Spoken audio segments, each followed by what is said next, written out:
Now I'd like to go back to the original agenda and bring to the microphone Dr. William Sherman to make a presentation by the South Pasadena Freeway and Transportation Commission on the SR-710 study alternatives and how they will affect South Pasadena.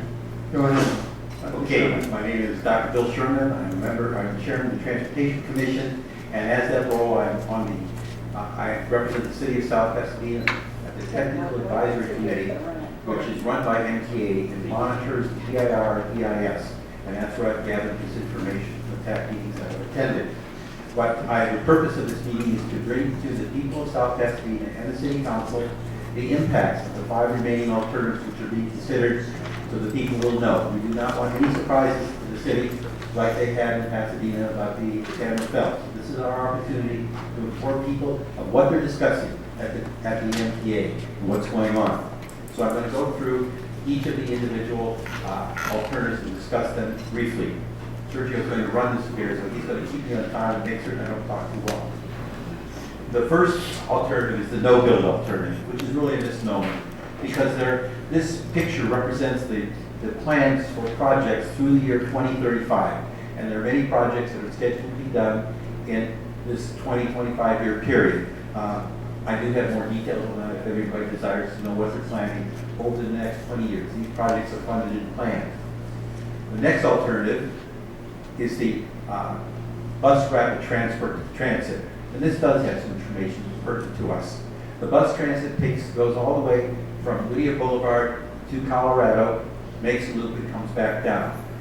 It is a mixture of exclusive bus lanes, meaning they take one lane which buses only can travel in, a one-sided, that's exclusive bus lanes, or mixed-use bus lanes. That's the next slide, please.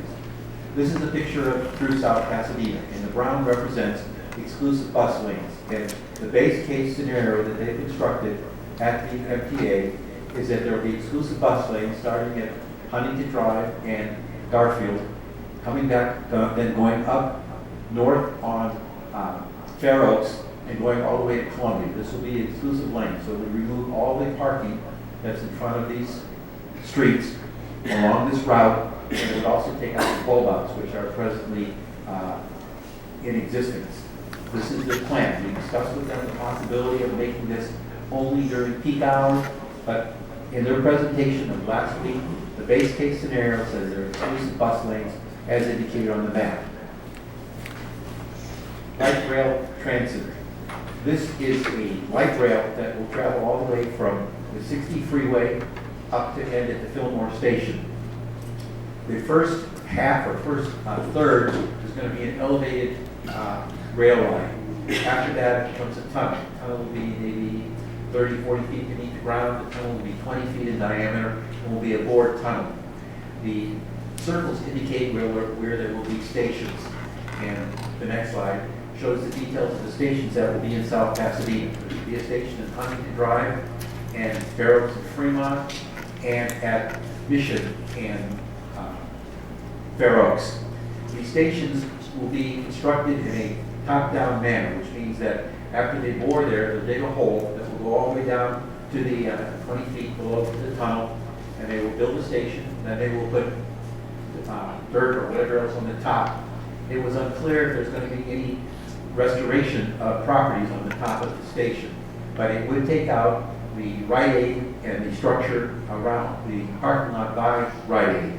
They indicated in the report which they gave to us in December that they would have a surface parking lot for vehicles at Mission and Fair Oaks. The other station is very similar, and this is going to be the same concept of how they're going to build it. This will be at Huntington Drive. It will start right where Fair Oaks dead ends, and then it will extend from that large office building over to the big lots. And again, station will be built, and there will be surface parking. There may be some loss of property taxes. There may be some loss of sales tax revenue from the properties that they take, but this is unclear because we really don't know if there's going to be any transit-oriented development from these areas. The pictures they've shown us do not seem to indicate that there's plans to put any structures on top of these stations. Next slide. This is a picture of what they gave us of the community impact assessment for the light rail transit. And the pertinent thing, this is a very small slide, and when they don't want you to know something at Metro, they give you small pictures. But you can see these blue areas. Can you outline those at all, Sergio? But blue areas are what they call the permanent impacts on the city of South Pasadena. You can see what they designated as the where the station would be at Huntington Drive. You can see it starts at Fair Oaks and moves over to Fremont. Then you can see a similar station on the east side of the intersection of Mission and Fair Oaks. And this is the area that they said they would be taking for the building or construction of the stations. This was an interesting slide. Thank you, Sergio. Next, and Sergio, can you go ahead one slide? Next, we talked about something they call PDM-TSM, another acronym they present us. And this stands for Transportation Demand Management and Transportation System Management.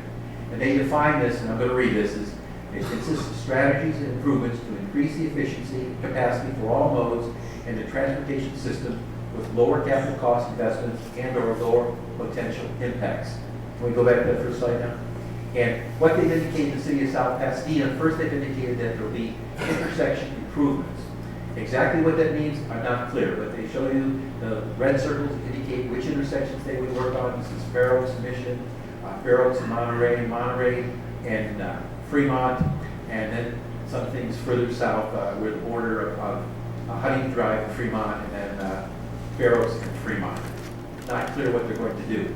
One of the good things we see on this report is that they have indicated if they use this option that they're considering doing the hook ramp, which would be the new entranceway to the Pasadena Freeway, and they also indicated that they would be interested in improving the exit from the Pasadena Freeway at Fair Oaks.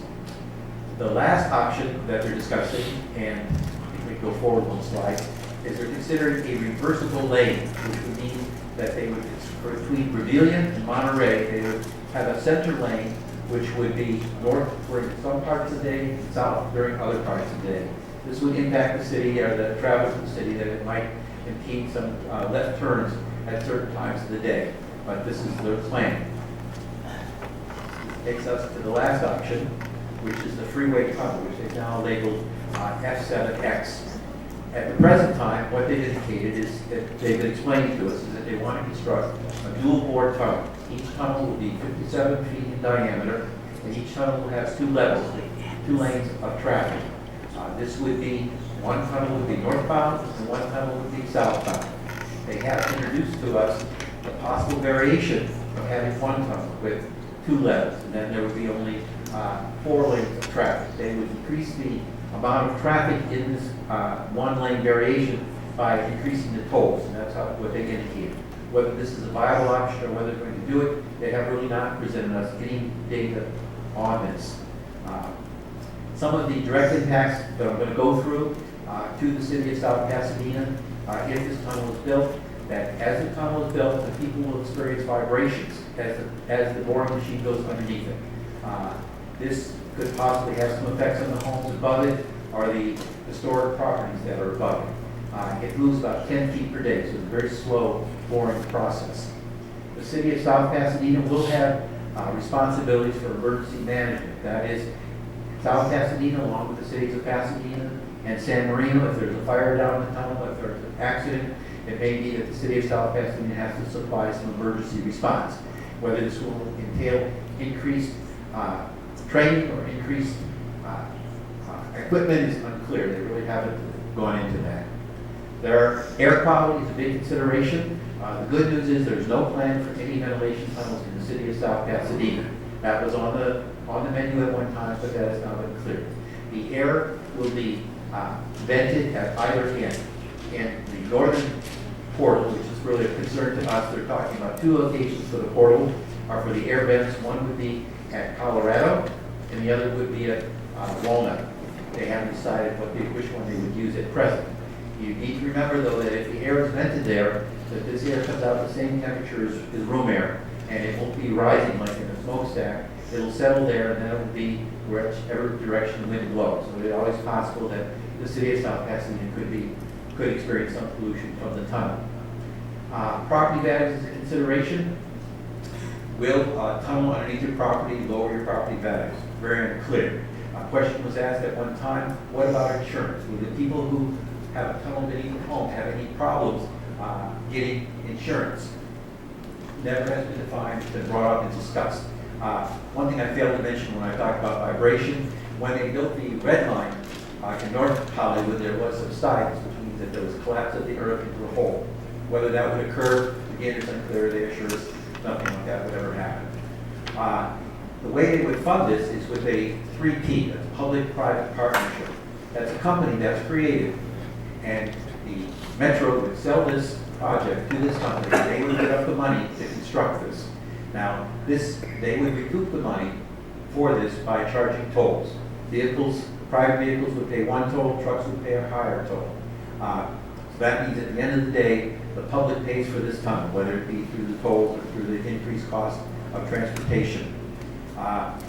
The price of the tunnel has always been unclear. There have been reports as low as $4 or $5 billion. There have been reports as high as $15 billion. We have been asking, and they've been asking for a price tag on this project, and it's really never been established. I want to get to the last one, which is traffic, and that goes to the next slide. They say that if the tunnel is constructed, they will take off approximately 170,000 vehicles a day. This is for the year 2035, off of the existing freeways and the existing surface streets. 85,000 of these would come from the freeways. And the slide, which I agree is pretty busy and small, the key factor is that there's approximately 61,000 vehicles they would take off of the existing freeways that would travel on the 5 before it splits into the 5 and the Glendale Freeway. The remaining 20,000 or 25,000 are from these other freeways, and that's their estimate of where the vehicles will come from. The data presented from the surface streets is very, very unclear. I've discussed this with people at Metro, and I've discussed it with Mayor Schneider. And I look at these figures, and it's very difficult for me to understand them. They tell us that of the vehicles that travel from stub to stub, that means from Valley to Del Mar, that are exiting or entering, only 25% of the vehicles will travel that whole distance. They tell us that 25,000 of the vehicles on Huntington Drive in Fremont will no longer be using that. If you multiply that 25,000 by 4, which would be 100%, that would be 100,000 vehicles traveling on Fair Oaks and Fremont, and that street doesn't have the capacity.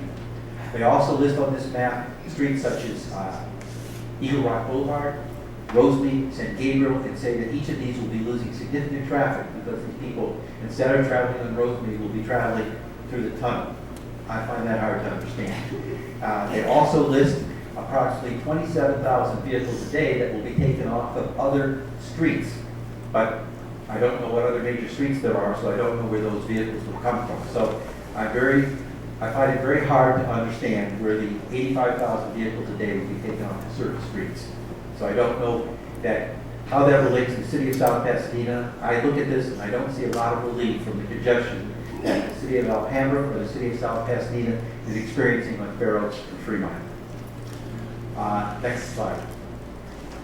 The other alternatives they're considering are bundling the alternatives. So taking some of these alternatives and putting them together. And some of the things that they have listed are the tunnel plus bus rapid transit, tunnel plus light rail transit, tunnel plus TDM and TSM, or the other four alternatives excluding the tunnel. No data has been presented on this. No discussion has been presented on it. They say this is something we are going to evaluate and consider in the future. Whether this is a benefit or is a viable alternative, I really couldn't comment on, but it's what they mentioned. Next slide. Next steps. And Sergio, I might ask you to fill in some of these things. So I might put you on the hook. The city is working on a resolution. That they've had resolutions in the past regarding the tunnel, and they're working on a new one.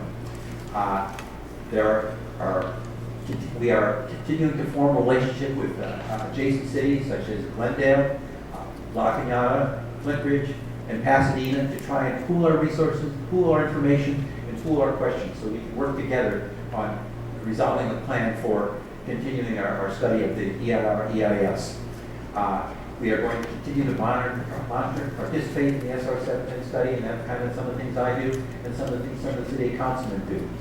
Sergio, when you say working groups, I wasn't quite certain what you meant by working groups. I think we were referring to, I think we're combining both bullet point number 2 and 3. You know, not only working with the other cities, but also other interested individuals throughout the area that might be impacted by, would be El Sereno, Highland Park, other groups that would be interested in this issue. And also, you know, we are working with our elected officials such as Carol Liu and Anthony Portino, who is no longer an elected official, but very active, and Adam Schiff, who is at the top. The last thing I want to finish up with is, and the next steps is that the EIR, the draft EIR, is supposed to finish sometime in the spring of 2014. Then it will be put out for 2 months for public review, and then it goes into what they call the final EIR, EIS, and it goes almost a year. So they expect the final draft, the final report to be finished in March of 2015, and then they're going to proceed to a ROD, which is the record of decision, which is what they have to accomplish before they can build the tunnel. At this point, I'd be glad to answer any questions from the City Council or for the public audience if the City Council directs that. Well, thank you. That was a very good report. Do we have any questions for Dr. Sherman? Well, I have one question. What is the acreage that they're planning to take to put in those stations at Mission and Fair Oaks? They would take, from my understanding from looking at that little map with the blue, that they would take all the way from Mission to El Centro and all the way to the back of the parking lot behind Rite Aid. To Brent? Over to Brent? Yes. And the map that they show us, those little blue structures, shows that the Huntington Drive station starts really at where the Fair Oaks dead ends and then moves over to Fremont. And that's what they've indicated. I don't really have a lot of detail on it because they haven't given us the detail, but the blue map which they provided us seems to show that it's those areas and we take those buildings. And any questions? I have one more question. I know that the actual cost, the total cost, has never been defined. There's been several estimates, and they have not divulged how much the tolls will be. But I understand also that they're not even modeling this alternative with tolls. That's a good point. You know, at the last tech meeting, they gave us about a 30-minute presentation of the traffic, and they showed that little slide of what the traffic would be like in 2035 and what the traffic time would be, and it was with no tolls. But they can't finance it unless there are tolls. There is no money in the coffers, and there's nobody who's going to pass a tax to pay for this. Yet they spend a lot of time, a lot of energy of developing these plans. And when asked that, they say to me, be patient, we're going to develop this. But they haven't done it. So there's a lot of things that go on at these meetings that seem to be, you know, don't seem to be counterproductive and don't really establish what we want. I asked a very simple question. It wasn't me, it was Carol Liu's assistant who was at the last meeting. And she said, well, you know, if I live in Duarte, am I going to have my travel time shortened if I go up to 210? And the answer was they didn't answer it. And if I mean, that seems like one of the basic questions that I'd like to know is if, you know, I'm in one of the foothill communities, is my commute time going to be improved if they build a tunnel?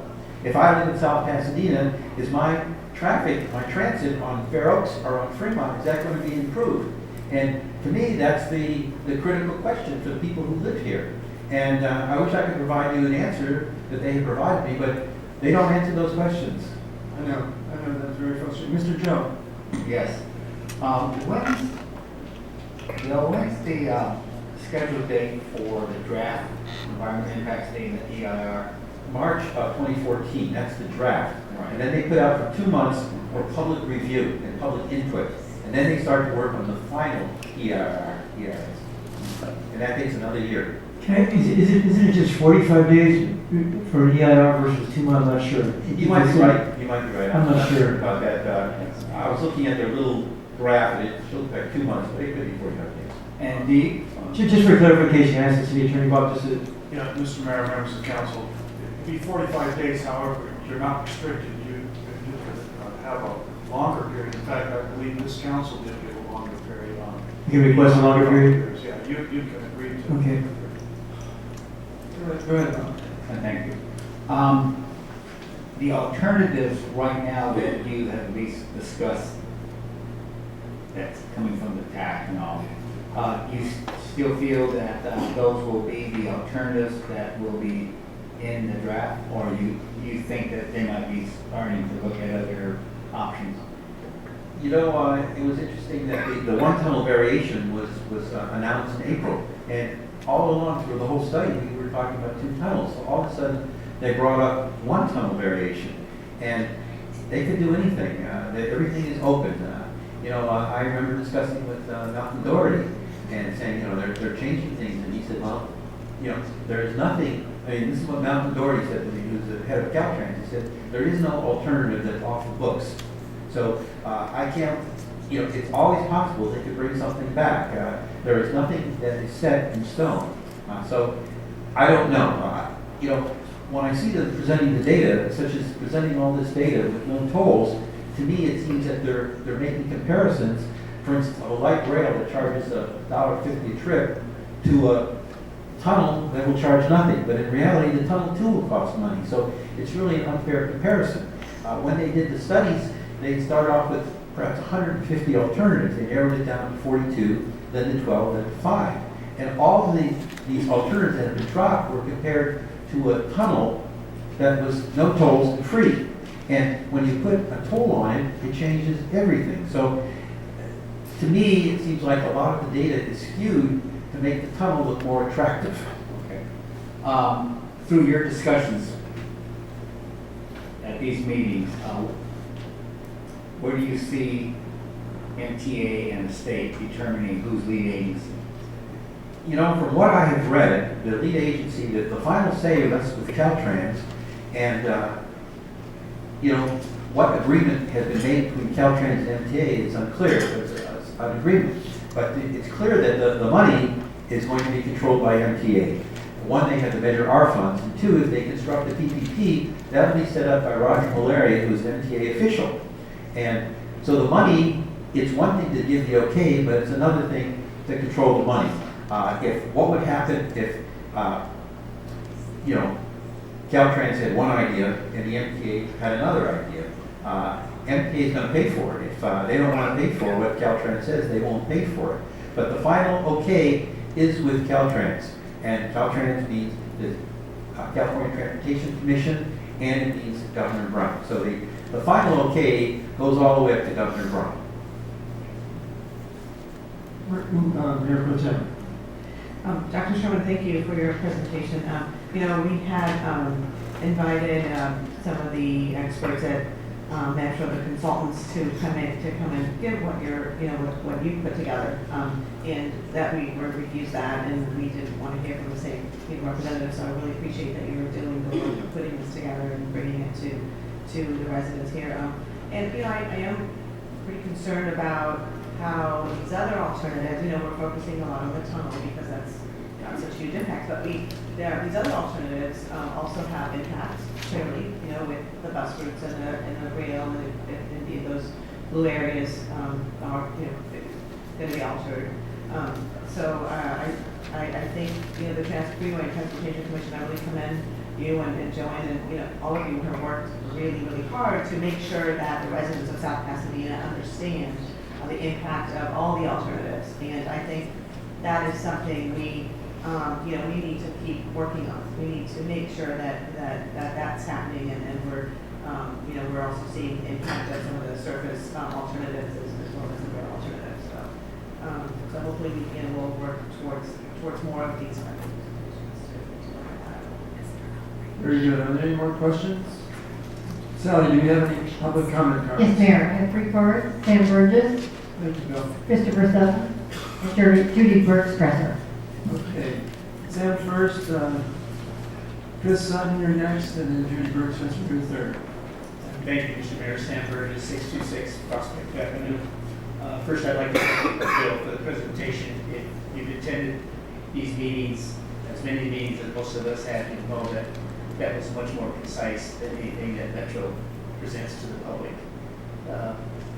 It was very well done. Thank you. I want to clarify a couple of points that he made. One is on the single tunnel. They threw that at us, as you well know, out of nowhere. Depending on the day and the meeting, they need the tunnels because of the increased traffic that was going to happen on the 710. But then when they went to the one tunnel, they said, well, the traffic is not going to be that bad, so we may only need one tunnel. But I asked on several occasions, what would happen to the land if they only build one tunnel? Well, they're not going to sell that land because they may want to build a second tunnel in the future. That's something to think about. The second one, and this is something that I really think the city council and other people should be talking more of, is the funding for all of these alternatives. The bus rapid transit, and the light rail. Is the funding for these projects going to come from the P3 that will build the tunnel?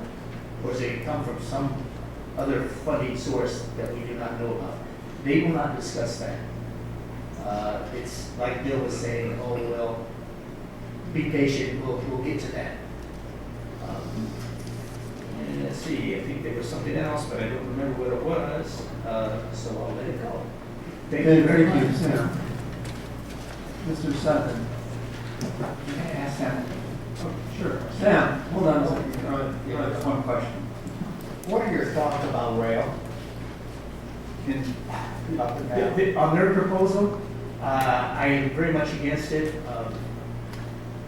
If you look at what they want to do, and Bill did bring this up, I was kind of hoping he would, is that, yes, it will go underground in South Pasadena, but to the cities in the south, it's going to be up on bridges. It's going to look ugly. And I've already had two different people who don't know the situation say, oh, South Pasadena is at it again. They're going to have the tunnel under their city, well, won't bother them, but we have to have it like this. So we're going to take the heat for the proposed project that we have nothing to do with, and then we didn't ask for. So to answer your question, their proposal I am adamantly opposed to. Thank you. Thank you. Mr. Sutton. Thank you. My name is Christopher Sutton. I've for 25 years represented the tenants who live in the properties owned by Caltrans. But also in my day job, I now represent the Bonaventure Hotel in litigation against MTA regarding regional international subway. So I've attended a lot of meetings of MTA. On July 25th, we attended a meeting on another matter, but MTA was presenting to the LA City Council its PPP proposal for the Sepulveda Tunnel, which was received with a fairly hostile attitude by the council members. Councilman Bonin, who's the chairman, was on the MTA board now. Councilman Gregorian was also on the MTA board now. And they presented a lengthy proposal on the PPP for the Sepulveda, either train or auto tunnel. And they used a number of diagrams from the 710 feasibility study. And the questions that were raised were many of the same questions that Mr. Sherman and Mr. Burgess have raised on the financial issues. Recently, the Reason Foundation, a libertarian group in Santa Monica, has come out with a paper on PPPs, and they have revealed there's really two kinds. One is a true PPP, where the private sector provides the money, builds the project, and collects the revenue for a certain time period. The other one is a fake PPP, where the money is put up to some extent by the private sector, but to some extent also by the public sector. And the public sector guarantees the revenue, which means that you're effectively issuing a bond to subsidize this entity. And so that the two kinds of PPPs are very important to talk about, because the second type is purely a giveaway of money. It basically doesn't matter what the pro forma is on the project. It is simply a way to shovel money out the door. Now, I want to change topics a little bit. A year ago, a bill passed the legislature, AB 1446, which was tied to Measure J, which Measure J was defeated. But AB 1446 passed and was signed, and it's law today. And one of the things AB 1446 did, which was not well noticed, was that it changed the way the MTA board can reallocate money between projects that are canceled or reduced in price. Previously, they were required to keep the money within the same sub-region. Now, thanks to 1446, the MTA board, on a two-thirds vote, can move money from one sub-region to another and meet transportation needs in other areas, so that money from 710, the Measure R money, if the 710 was cut, scaled back or cut, could be given to the Gold Line or other projects in LA County. MTA is in fact short of money, as all agencies are. In fact, 2 weeks ago, the CTC issued a report which also has not gotten much coverage, in that the 5-year estimate by the CTC of money available for transportation in California is going to be 8% less for each of the next 5 years than they previously estimated. What that means is that projects such as this, which will cost between $4 and $15 billion, really will have no room in the transportation budget of the state. And if they're going to use one of these fake PPPs, they really are going to need to make a claim on state transportation money or local transportation money. So that the money issues regarding the 710 are very important. So I try to make those points. Thank you, Mr. Sutton.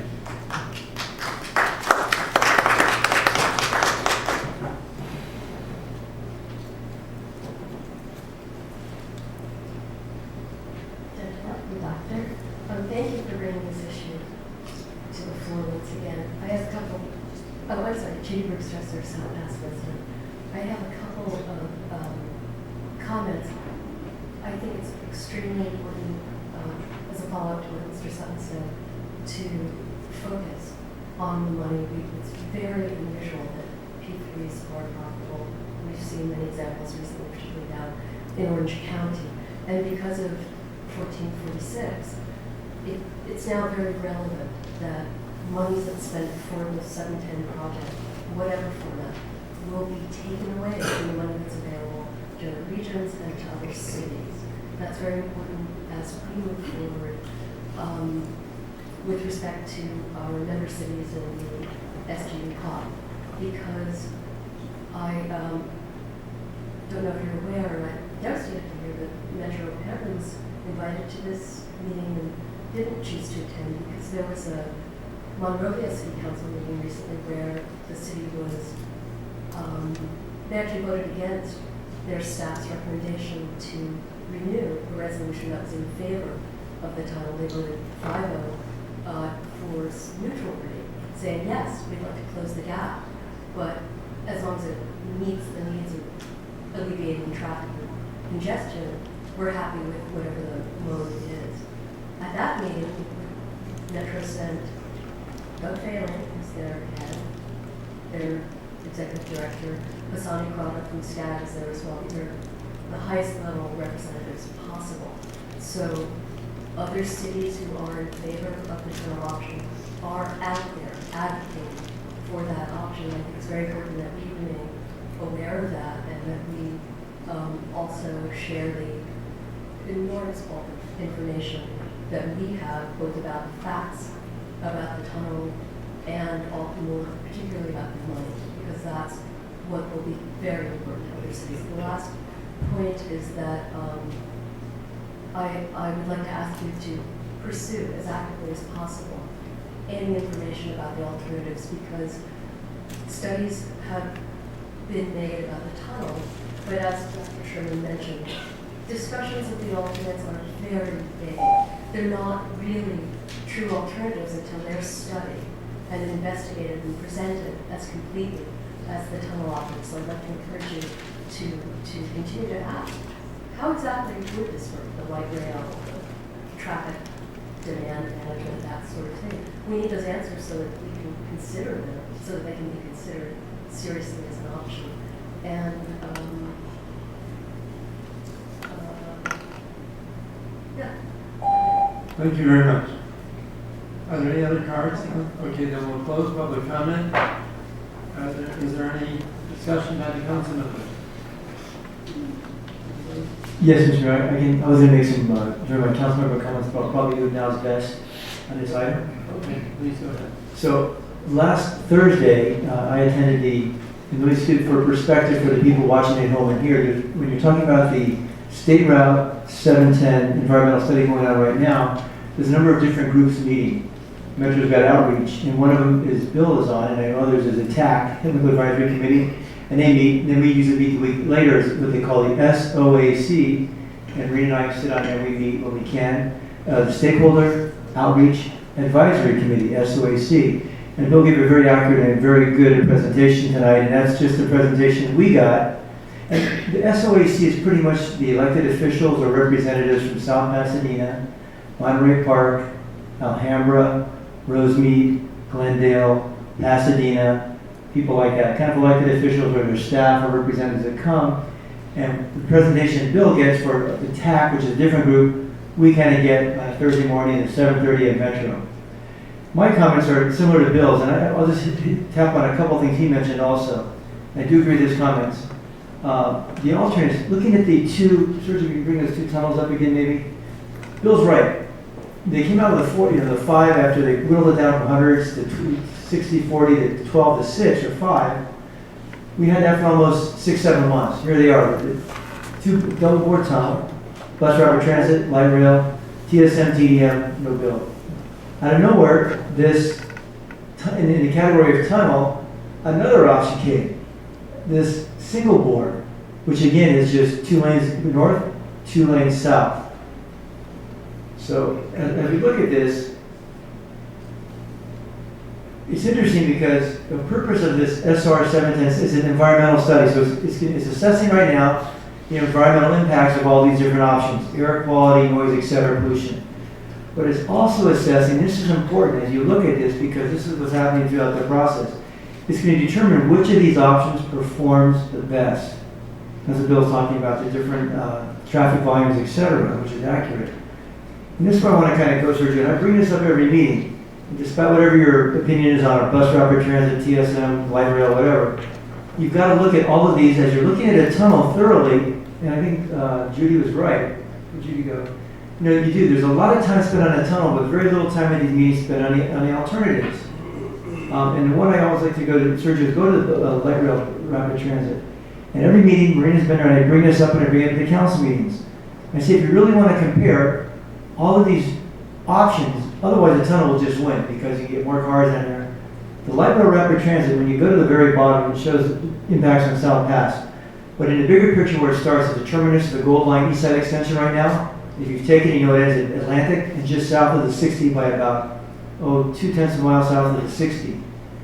And when you find what the options that these engineers have come up with, how can you start there and right in front of you, at 0.8 of a mile north of you, is an institution with almost 40,000 students, several thousand teachers, staff, administration, and entertainment, shopping, dining facilities there of thousands of people. How can you totally go around and miss that and have to stop about 1.5 miles west in the middle of nowhere on a street next to a CHP office and still half a mile from a business park?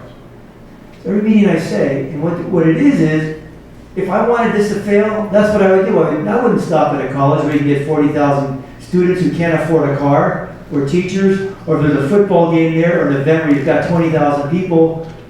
What if USC didn't have the Expo line? Thousands of people going to football games with Mr. Putnam. He'd have to take his car and sit in line. What the issue is they're not, and I'm not sure who's doing it or what it is, but these options are not, as Bill said, they're not being examined thoroughly.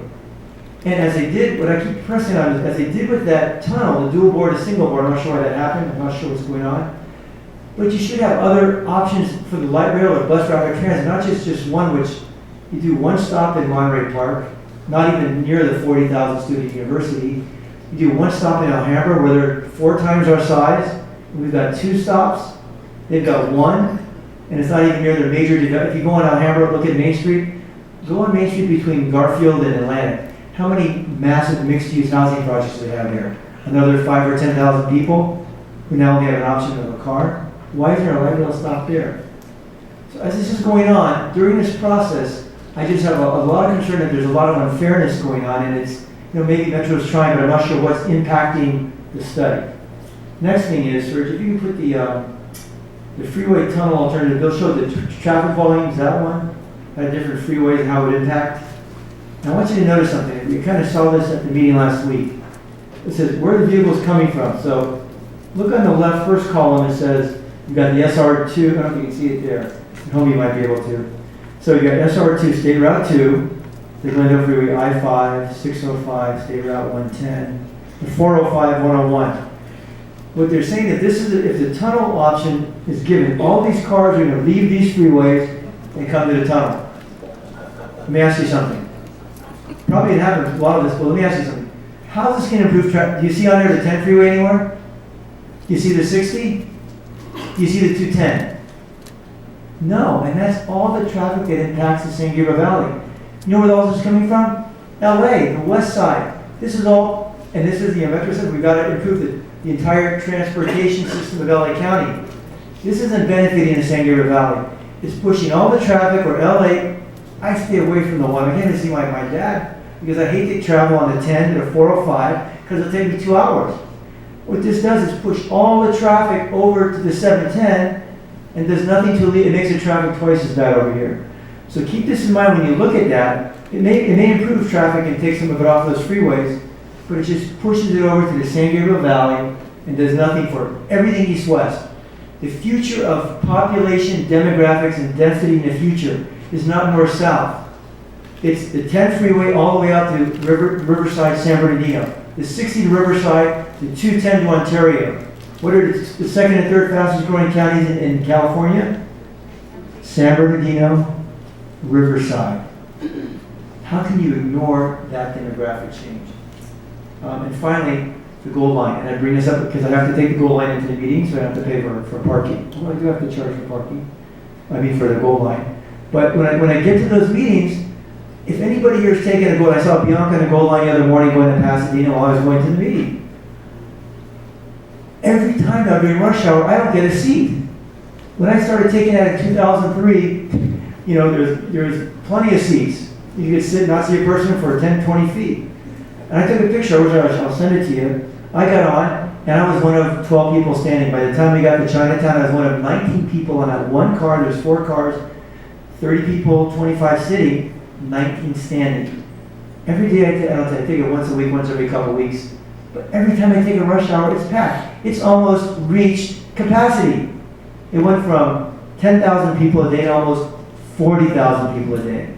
And you think the trains coming through South Pasadena now, backing you up on Mission and Fremont are going to get worse? Wait till the next phase opens up to Azusa. Azusa Pacific University, Citrus College, where I was there last week. I stopped by, checked in the construction. It's moving, the tracks are there. It stops right at Azusa Pacific and Citrus College, right across the street.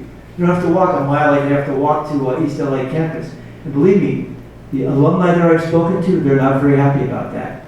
And we're talking right now. So, once it opens up to Azusa, you've got 5 or 6 minute spans now between time to trains. There's no way, because you have to increase the trains to 6 or 8. You can't have 8.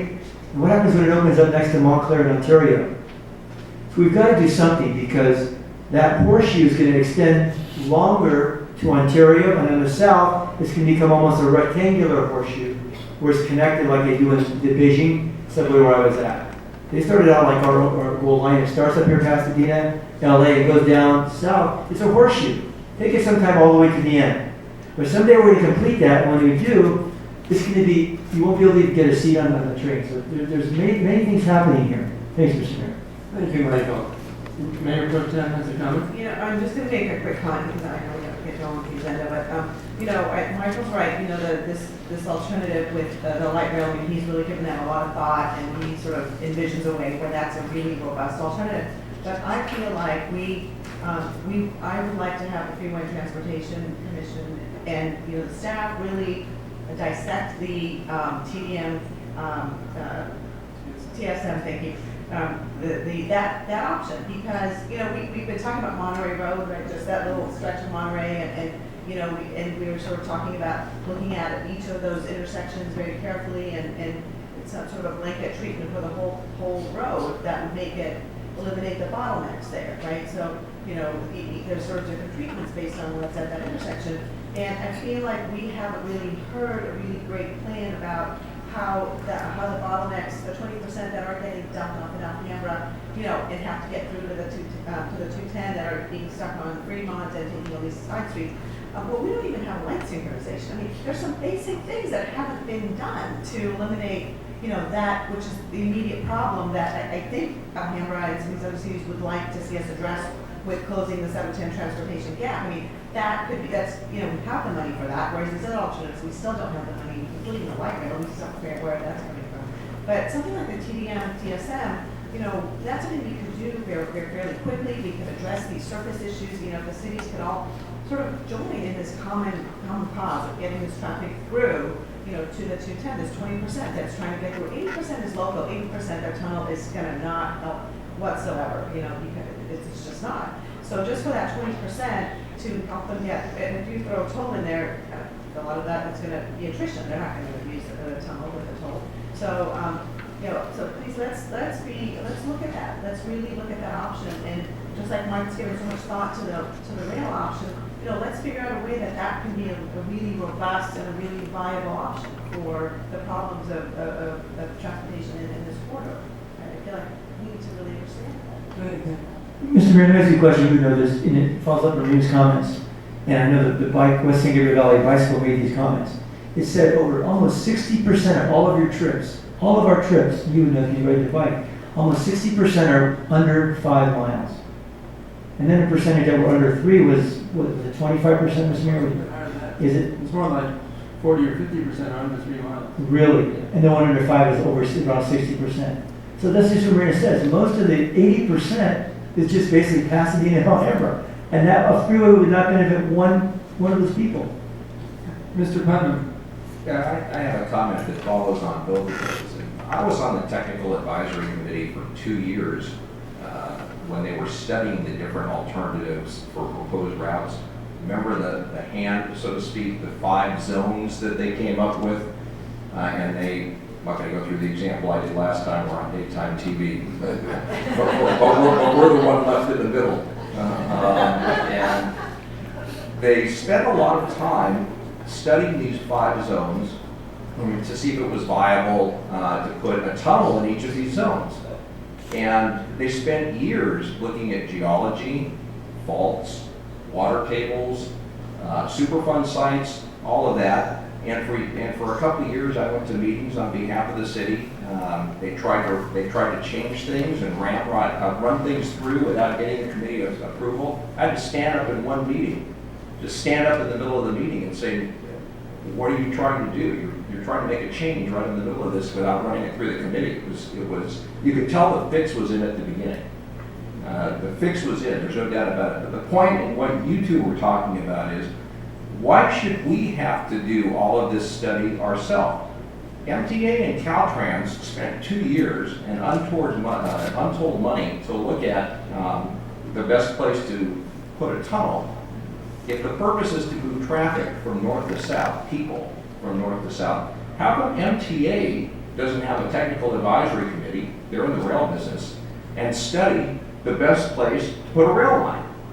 How come they didn't go through that process for the light rail alternative? MTA runs the bus line. How come MTA didn't have a technical advisory committee and public workshops to study where the best place to put a bus line is? But they do with a tunnel. And how come nobody asked them that question?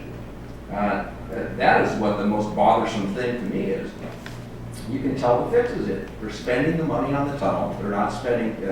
Councilmember Caccioti and Mayor Pro Tem Cavestrian have great points about studying these other things, and MTA or Caltrans giving short shrift to it. They are giving short shrift to it. If anybody would pay attention, you'd say you spend millions of dollars having public workshops all over the place and a technical advisory committee to figure out where to put a tunnel, and you look at the alternatives and you drew a line on a map someplace and said this is what we're looking at without getting any public input or figuring out what alternative might actually work in these other ones. That's what bothers me. Thank you, Mr. Putnam. Okay, I'd like to end this conversation. It's been an excellent discussion. There's one thing, remember what Mr. Sutton said. They will not build this without a public guarantee for the money that the private partners are going to put up. It's a public guarantee, so they're going to get paid everything back plus their profit. So let's move on because we are running out of time. We're now up to council member comments. Can we please be brief? Who would like to go first?